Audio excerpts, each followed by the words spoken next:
Samantala, mga hakbang para maprotektahan ang mga alagang hayop tuwing may kalamidad, pinaigting sa Davao Oriental. Yan ang ulat ni Regine Lanuza ng PTV Davao. Patuloy ang pagsasagawa ng mga drill alinsunod sa implementasyon ng programang Sagip Hayop ng probinsya ng Davao Oriental. Ito ay isang programa ng probinsya kung saan kinakailangan na magkaroon ng preemptive evacuation plan ang mga na-identify na flood-prone na mga munisipalidad ng nasabing probinsya para sa kanilang mga alagang hayop. Paglilinaw ng kanilang provincial veterinary na karaniwan ng rason ng mga residente sa nasabing mga lugar ang kanilang maiiwan na mga hayop, kaya ayaw nilang lumikas panahon na may sakuna. Kaya ipinatupad ang nasabing programa na makakaligtas hindi lamang sa buhay ng mga residente at hayop, kundi pati na sa kanilang pangkabuhayan. Ay, ang farmer no, mawadaan siya og karabaw nga isa, then nagian siya baha. Dugay ang recovery ba kay right after kita kung na siya karabaw, pag subside sa baha, trabaho din siya, makadaro din siya sa iyahang uma.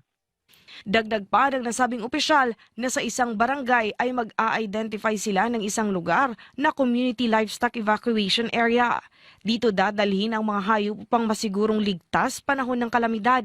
Ang nasabing evacuation area ay hiwalay pa sa evacuation area para sa mga apektadong residente. Nauna nang nakapagsagawa ng drill ang munisipalidad ng Katiil, Boston, Baganga, Lupon at San Isidro sa Davao Oriental. Katulang gi-identify na nato itong flood-prone areas ha. Hindi magutanan area sa Davao Oriental nga flood-prone area. So katong Caraga na lang ang wala namo na kandakan, ma'am. Nais ring maipatupad ng Office of Civil Defense ang nasabing programa sa iba pang mga probinsya ng rehiyon.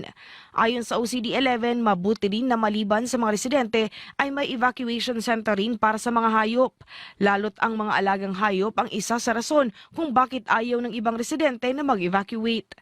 Kasi based on experience sa buong Pilipinas, karamihan na ayaw mag-evacuate yung tao kasi ayaw nilang iwanan yung kanilang animals. Nanawagan ng nasabing ahensya sa kooperasyon at sumunod kaagad panahon na magpatupad ng preemptive evacuation upang maiwasan ang disgrasya. Regine Lanuza para sa Pambansang TV sa Bagong Pilipinas.